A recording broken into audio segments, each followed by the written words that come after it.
नमस्कार बच्चों।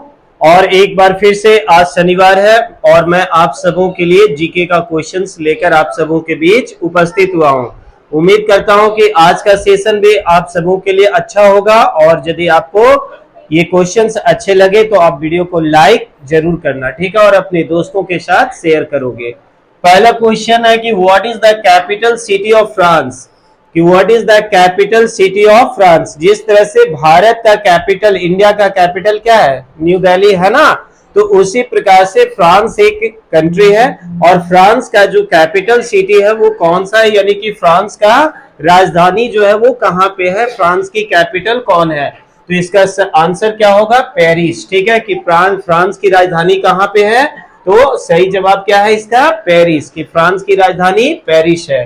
Question number 2, what is the capital of Australia. इसी प्रकार से ऑस्ट्रेलिया एक देश है ना, तो ऑस्ट्रेलिया की राजधानी कहां है, यानी कि ऑस्ट्रेलिया की कैपिटल कौन सा है, तो कैनबेरा। ठीक है, ऑस्ट्रेलिया की राजधानी क्या है, कैनबेरा। ठीक है। Question number 3, in which year did the Titanic sink. बहुत फेमस रहा है टाइटेनिक शिप, है ना। टाइटेनिक एक जहाज था जो अपनी पहले ही एक्सपीडिशन में, पहली यात्रा में ही क्या हो गया था, डूब गया था। सारे लोगों का दावा था, जो शिप बनाए थे उन लोगों का दावा था कि टाइटैनिक कभी डूब नहीं सकता है, टाइटैनिक कभी डूब नहीं सकता है ना। लेकिन वो पहली ही यात्रा में क्या हो गई थी, डूब गई थी। ठीक है, बहुत चर्चित है इसके ऊपर, टाइटैनिक मूवी भी बना है। तो टाइटैनिक जहाज जो है वो कब डूबा था, तो 1912 ईस्वी में, 1912 में। ठीक है, टाइटैनिक शिप कब डूबा है, 1912 में। क्वेश्चन नंबर नेक्स्ट जो है वो आपका मैथमेटिक्स से है। What is the smallest prime number, है ना। मैथमेटिक्स में आप लोग पढ़ते होंगे प्राइम नंबर, कंपोजिट नंबर। तो सबसे छोटा प्राइम नंबर जो है वो कौन सा है, तो 2 है। ठीक है, और ये भी मैंने बताया था कि एकमात्र इवेन नंबर जो आपका क्या है, प्राइम नंबर है। तो ये कौन सा नंबर है, 2। ठीक है। Next question, which gas do plants absorb during photosynthesis. Science से क्वेश्चन है ये आपका, कि ग्रीन प्लांट्स जो है ना वो अपना फूड प्रिपेयर करते हैं किस प्रोसेस से, फोटोसिंथेसिस प्रोसेस से, प्रकाश संश्लेषण प्रक्रिया से।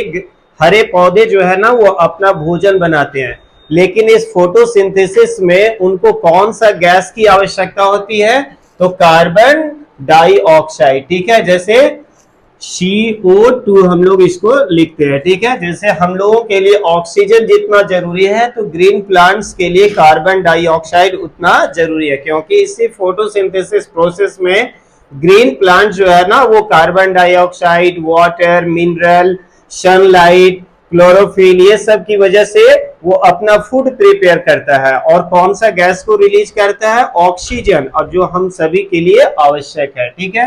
Question number next 6, which continent is known as the dark continent. किस कंटिनेंट को डार्क कंटिनेंट के नाम से जानते हैं। ज्योग्राफी का क्वेश्चन है कि डार्क कंटिनेंट के नाम से किस देश को जानते हैं, तो अफ्रीका। ठीक है, अफ्रीका जो कंटिनेंट है दुनिया का, दुनिया में मैं बतलाया था कि कितने कंटिनेंट्स है, तो 7 कंटिनेंट्स है। पूरी दुनिया में 7 महाद्वीप है, 7 कंटिनेंट्स है।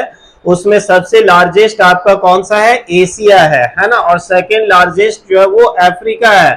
और अफ्रीका ही एकमात्र कंटिनेंट है जहां से तीनों लाइन क्रॉस करती है, आपका इक्वेटर लाइन भी, ट्रॉपिक ऑफ कैंसर भी, और ट्रॉपिक ऑफ कैप्रिकॉर्न भी, यानी विषुवत रेखा भी क्रॉस करती है अफ्रीका से, कर्क रेखा भी क्रॉस करती है, और मकर रेखा भी क्रॉस करती है।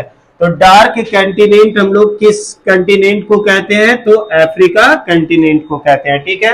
Question number 7, which country is known as land of the midnight sun. ठीक है, land of the midnight sun के नाम से किस कंट्री को हम लोग जानते हैं, तो इसका सही जवाब क्या है, नॉर्वे। ठीक है, नॉर्वे एक देश है जिस देश को हम लोग किस नाम से जानते हैं, land of the midnight sun. ठीक है, land of the midnight sun. ठीक है, क्योंकि मध्य रात्रि में यहाँ पे सन राइज होता है। ठीक है, मध्य रात्रि में यहाँ पे सन राइज होता है, इसीलिए इसे क्या कहा जाता है, land of the midnight sun के नाम से हम लोग जानते हैं।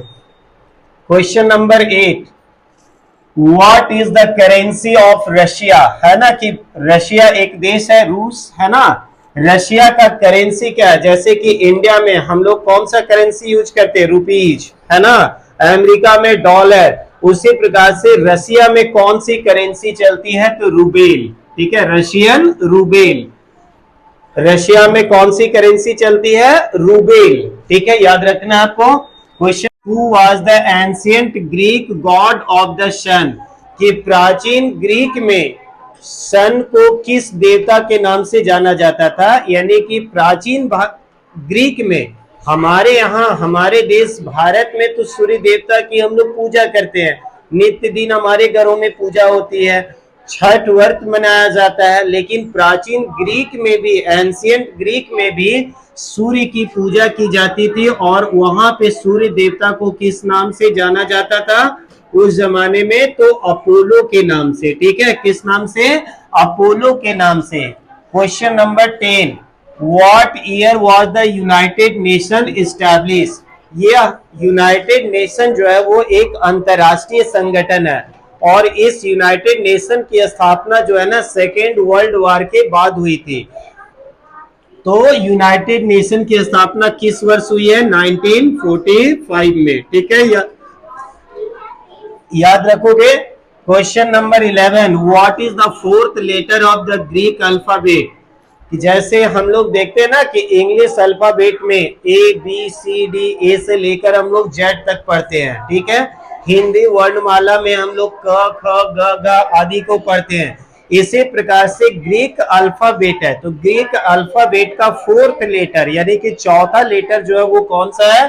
तो ग्रीक का चौथा लेटर कौन सा है? डेल्टा, ठीक है, चौथा लेटर कौन सा है?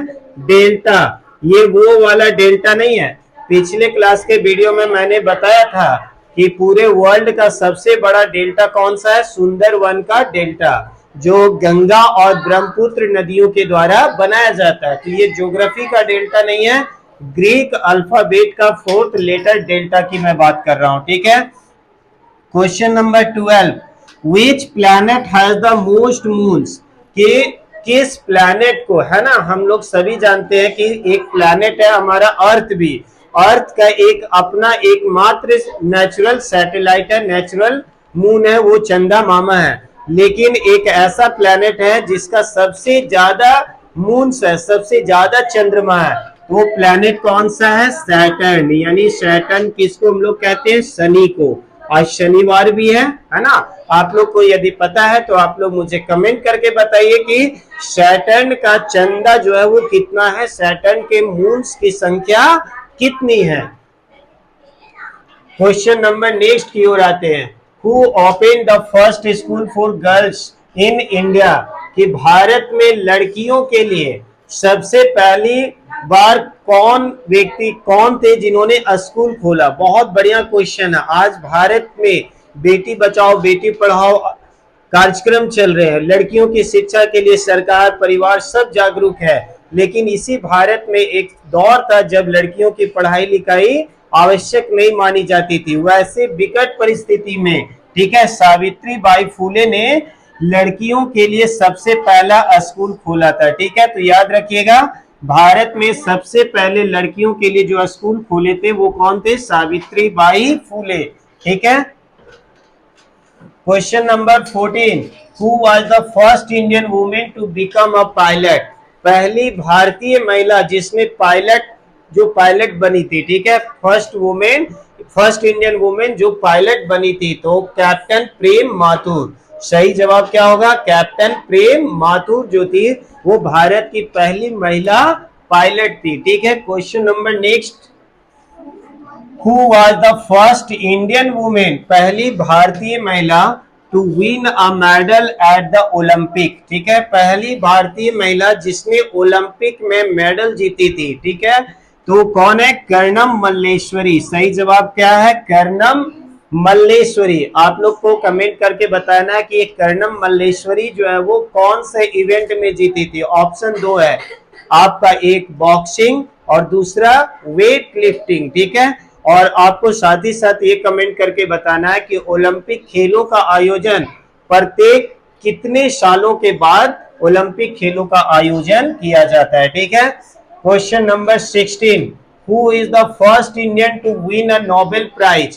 पहले भारतीय व्यक्ति जिन्होंने नोबेल पुरस्कार जीता था, किस भारतीय को नोबेल पुरस्कार सबसे पहले मिला था? तो ठीक है, तो वेस्ट बंगाल से बहुत ही फेमस व्यक्ति हमारे Rabindranath Tagore ji.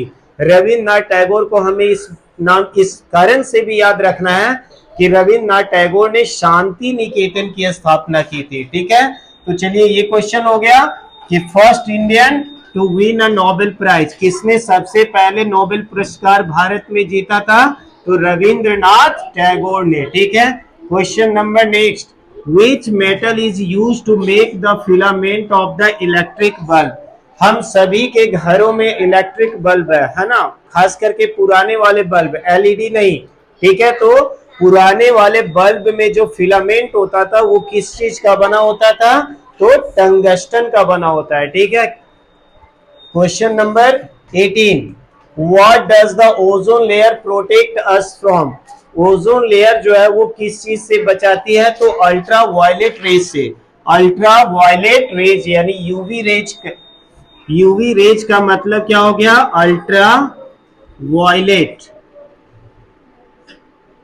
Ultra violet rays. ठीक है, हिंदी में पराबैंगनी किरणें। पराबैंगनी किरणें।